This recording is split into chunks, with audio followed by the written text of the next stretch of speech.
So again, good morning, and I thank you all for joining today's call.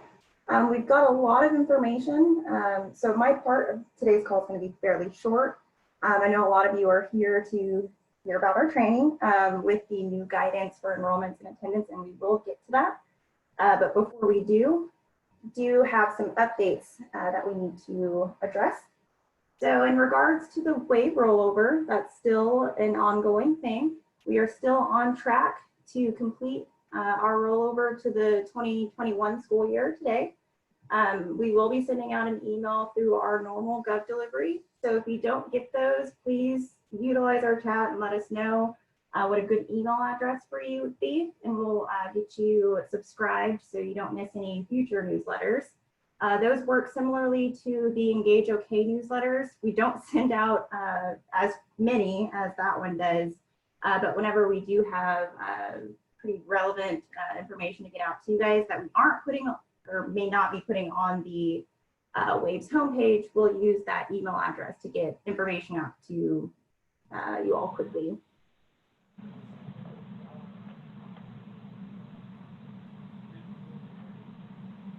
I'm seeing something in the chat that says no sound. Can you all hear me?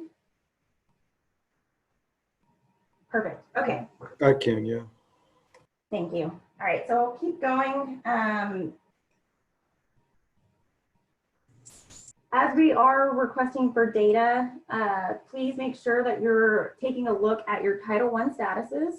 The information for the Title I report will be coming directly from the WAVE. So if you are a school that is either targeted or school-wide, you want to make sure that that is appropriately represented, as well as if you're not applicable.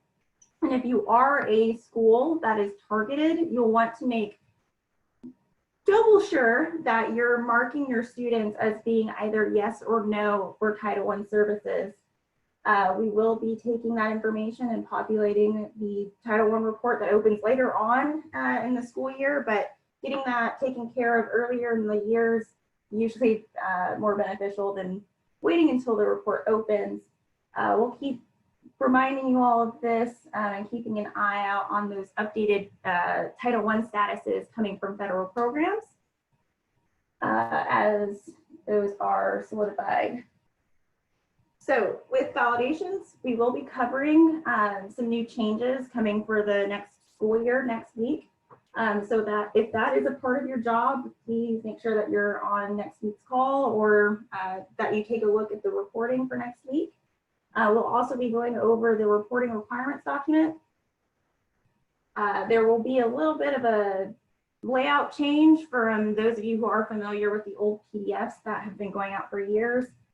We hope that the new way that we're going to be doing the reporting requirements document will be a little bit easier for you guys to get information quicker than having to scroll through handfuls of pages of due dates and whatnot. So with that, those are the general updates that we have for you all this week. So we'll go right into the enrollments and attendance guidelines. And for that, I'll let Eric speak up. Good morning, good morning, good morning. Thank you for being here, first off. We have these meetings every week. If you ever need any assistance or are struggling with something during the year, please feel free to jump in on these calls. It's usually an open forum, and we will open this up at the end for any questions or anything that is just bothering you in your district at the end of this call or at the end of this training. These usually don't take very long. This is kind of an important one, so it's going to take a little longer than normal, but typically these don't take more than about 15 or 20 minutes, 30 minutes most weeks. So we would love to have you join in on all these calls every Thursday at 10 o'clock if you can do that. Okay, so let's get started on enrollments and attendance guidelines. So the first thing we did in this guidance was we just wanted to define what is a traditional, what is a distance learning, what is virtual learning, what is blended learning. So that's what we did. the traditional learning places students on site, just like you guys normally go to school in a brick and mortar. So that's what a traditional education environment looks like. That's how we defined it. You can be using technology in the classroom, but the teaching is really stand up and deliver the lesson. Distance learning is exactly what it sounds like. So it could be in the form of packets. It could be in the form of virtual, short-term virtual, short-term blended, whatever that looks like, where the student isn't actually in the classroom. They're at home, or they're in the hospital, or they're wherever. They can be anywhere in the world if they're doing distance learning. That just means they're not in the brick and mortar in their normal classroom on a daily basis, or for a day, or for multiple days. Okay, so let's go one more slide. I don't think I have, yeah. Okay, virtual learning is when a student receives the majority of the instructions away from brick and mortar school. So this is always online. This is only online, 100% online. They don't come to school. They are online, okay? Blended learning is where they are even up 1 to 5 hours, 1 to 6 hours, or however many, most of their day is online. Most of their classes are online, or some of their classes are online, but there's also some of the classes that would be on campus in brick and mortar. And I've had the questions like, okay, if they're online all day, but they come in for football, 7th hour, what is that? It's blended. That's blended. If they come in for a flex lab, if they come in for an alternative schedule, if they come in for sports or band, or if they're band in the morning or band in the afternoon or choir or whatever it is that they're needing to be in the brick and mortar, even if it's just 1 hour, that is a blended learning environment. Okay, that's how we define blended learning environment. They would need to be online all the time and not anything else to be in a virtual learning environment. Okay. Next slide. Okay. Choosing a basis of admission. Every student gets a basis of admission. Okay. You guys typically have every student has an R or for resident, or an OT for open transfer, or an ETO5 for emergency transfer, where both districts agree. Those are the typical ones we see over and over again, and you're going to still use exactly those basis of admissions for traditional and distance learning. So if a student's at school, goes to school, and then has to miss a couple of days for whatever reason, and is assigned some type of distance learning, okay, you're not going to change the basis of admission. You don't have to go and close out that enrollment and then re-enroll. No, you're not doing that. You're just going to put them in a distance learning environment, and we'll cover that later on in the slideshow, what you're going to do for those students. But you're not going to end that enrollment and restart a new enrollment. That's not what we're looking for you to do, okay? For traditional and distance learning, we just want you to enroll them as a resident or whatever their status is, just like you would normally.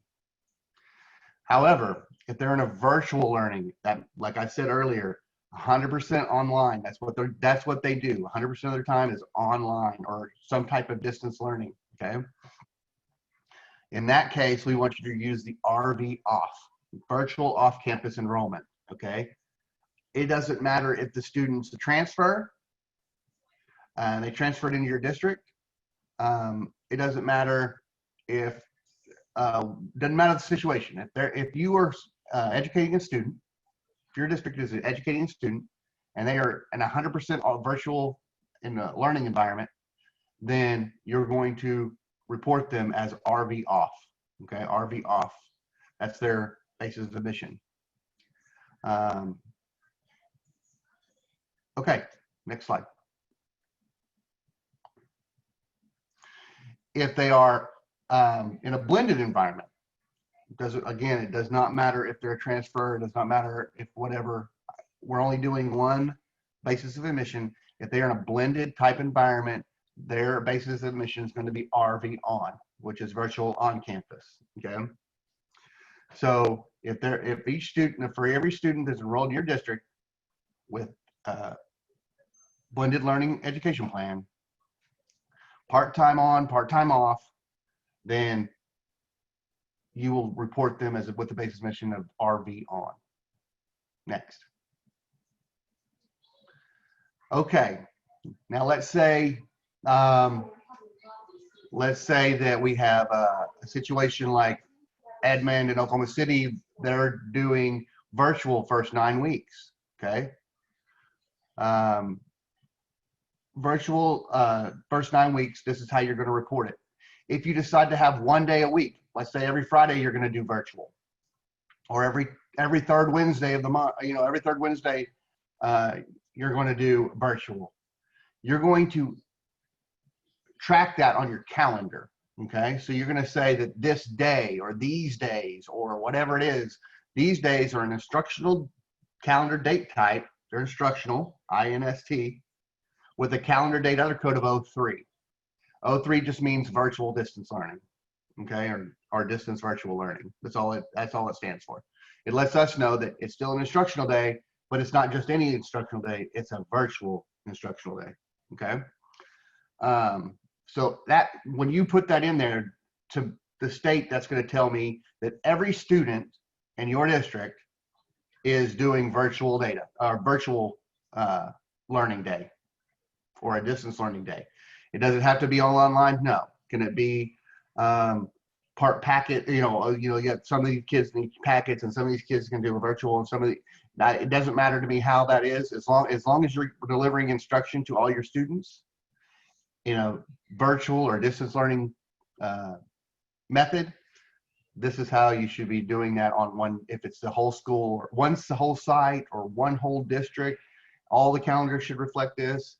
However it's broken down. Okay. Next question. Okay, not next question. Next slide. Sorry. Tracking attendance. Okay. So it is local education determination. So local education agencies determination if a student is present or absent based on your local board approved policies. Okay. So I'm not going to, the State Department can't tell you if a student is absent or present. It's based on the policy set by your board and the statutes in Oklahoma. Of course, there is a new virtual learning statute out there that has certain requirements for virtual learning that was passed last session. So be mindful of that. You still have to, everyone has to go by that for virtual learning. When a student is absent for any reason other than COVID, please use the regular distance attendance or district attendance policy. So if it's anything else, okay, we're going to use the same policies. Okay, so next.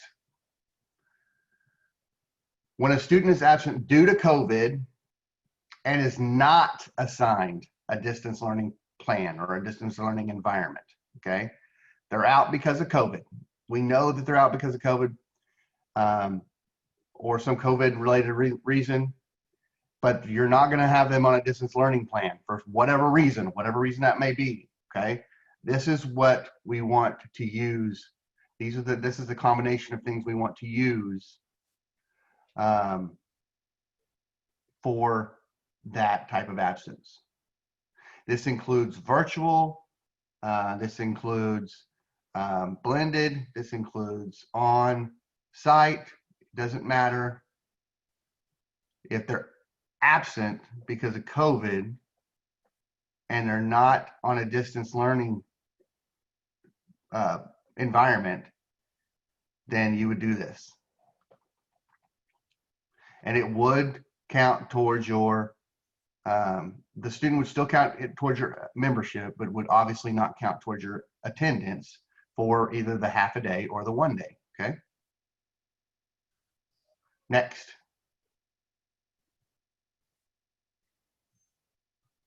Okay, so this is our workaround, and this is kind of confusing. So this is our workaround for tracking students who have been assigned um, distance learning.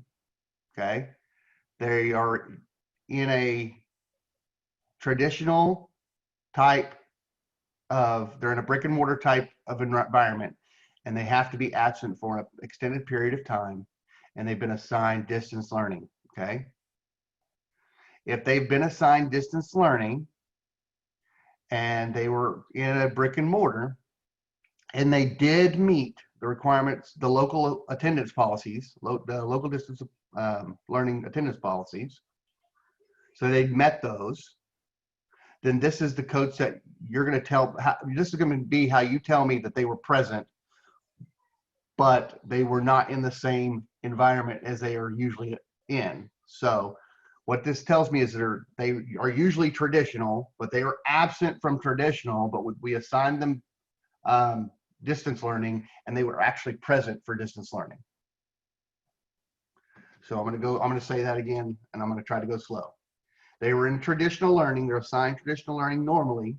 They were absent from that, but they were assigned distance learning, and they were present. They met the requirements to be present in the local distance learning attendance policy. So we're going to say that they're DVA or DVAP. Okay, so one of those will be in your student information system already. Some student information systems will either be, some student information systems can do DVA only, where every one of these codes we're going to give you, they're all going to say DVA. The only differences are going to be the things below it. And other student information systems don't allow that type of coding. So there's the alternative of the DVAP for distance virtual attendance present is what we've used that. Okay, so you'll have a DVAP, you'll have a DVA, you'll have a DVA 5. Okay, so there's 3 options that the student information system could use instead of all of them being DVA. So it just depends on which student information system and their capabilities. So this is DVA, or distance virtual attendance, or distance virtual attendance present. We're going to say attendance type equals absent because a lot of your student information system vendors cannot send presents to us right now the way they're built. So they're sending us an absent. It is excused, and we're going to take the off this guidance. So it'll say excused. Absence value is 0.0, which means they were not absent. Description is distance learning present. Okay, that's what it should say. Okay, so as far as membership, these students will still count. As far as attendance, these students will still count. As far as chronic absenteeism, if that even exists next year, then these absences will not be part of chronic absenteeism because they were not absent, they were present. So they will not count against you on that. And they will count towards your membership, and they will count towards your attendance, okay? For funding and all that stuff. Next. When a student with a traditional base of admission, okay, again, we're talking about they're in the brick and mortar, okay? They're in the brick and mortar. And they have to be absent from brick and mortar, but they are assigned distance learning, okay?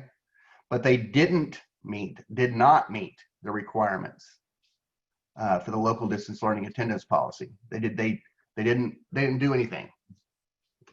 They didn't get online. They didn't spend any time doing their assignments, whatever the requirements are for the local distance learning attendance policy. We're going to use these. Why is that DVAP? Okay, anyway, so ignore the DVAP here. It should just be DVA. And attendance type is equal to absent. It'll be excused or unexcused, again, based on the district's opinion of whatever it is, sorry, it will be excused or unexcused based on the district's policies. Okay. Absence value is 1. That means they're absent for an entire day. Distance learning, absent is the description.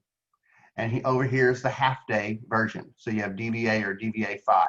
Like I told you before, DVA is only allowed one time in some student information systems and multiple times in others for different things. So it'll either be a DVA or a DVA 5. This is just the exact same as the one over here with 1. It's just a half a day instead of 1 day. Okay. And to unconfuse all that, we have this little chart. So if their basis of admission is R, OT, ETO5, whatever, the regular ones that we usually use, okay? Basis of admission, they're in a traditional learning environment, okay? And then they're assigned distance learning. Did they meet the attendance requirements? Yes. Okay, here's the code. No. Okay, then there's the code.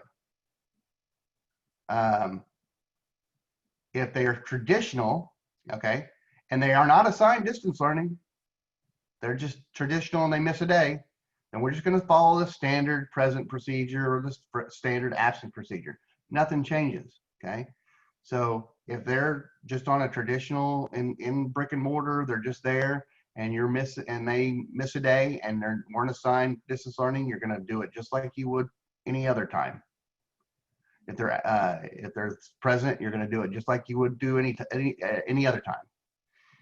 If they have to miss for a few days and they're assigned distance learning, then you're going to go up to the distance learning. Did they meet the requirements today? Yes or no? If they did, we're going to use DVA or DVAP. If they did not, we're either going to use DVA absent with 1 or DVA 5 or DVA absent with a 0.5. Okay, we're going to use one of those codes.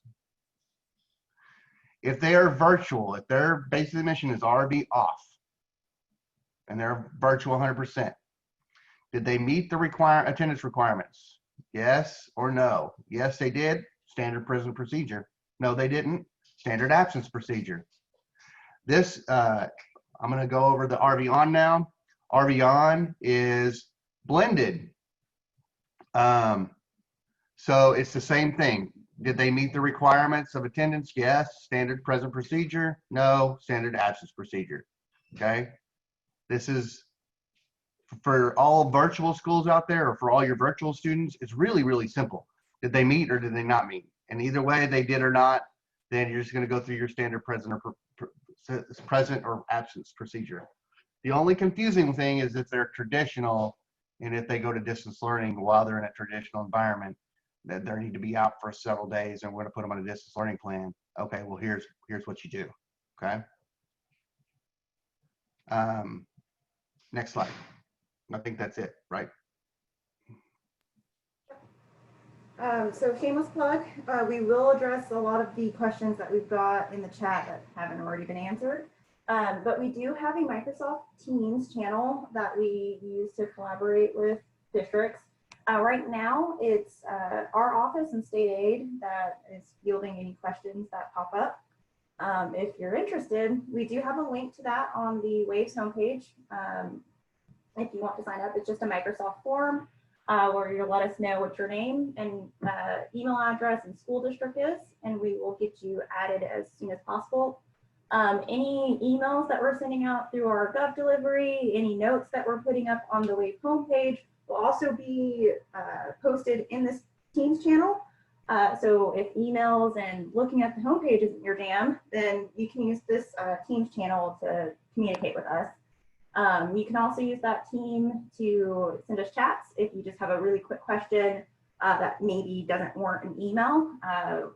You can still send us a quick chat. We can get back to you as quick as we can. And last but not least, well, it is the last slide. We do have a group email address. It'll go to our entire team, myself, Aaron, Eric, and Morningstar. So if you have any questions, or thinking up something after the call and want to just shoot those questions over to us, please do use this email address and one of the four of us will get back to you. And any of the guidances or infographics that are being made, they will be on our student information documents and guides section of the website. If you do lose this link, I'll stop sharing this particular screen and share one more time. If you go to the SDE website, sde.ok.gov, and go under our resources tab, go to student information, scroll down a bit, and click on documents and guidance. All of our previously recorded weekly wave. Wow, thank you, Erin. I'm not sharing my screen, so let me do that.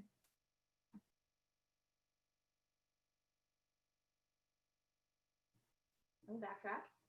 So go to SDE website, under the resources tab, go here. Third one from the bottom, click on student information. On the right-hand side of your screen, there's a button that says documents and guidance. If you click on that, you can get any and all guidance that we release to the public, including our weekly wave calls. And we do have links to the PDFs and the videos that are being recorded, as well as any of our data validation guides, which does include the attendance and enrollment guidance. We will make sure to put the word new next to any new information that we're putting onto the website. And if you wanted to, for some reason, find any of our archived information from previous school years, we do have a section for archived documents. And that's at the very bottom of that page. So again, if you do not remember what the link is, just go to the resources page, student information, and all of our guidance is right here. So I will go ahead and stop the recording so we can address some of these chat questions. So again, if you want to stick around, please do. But I thank you guys for joining and stop the recording.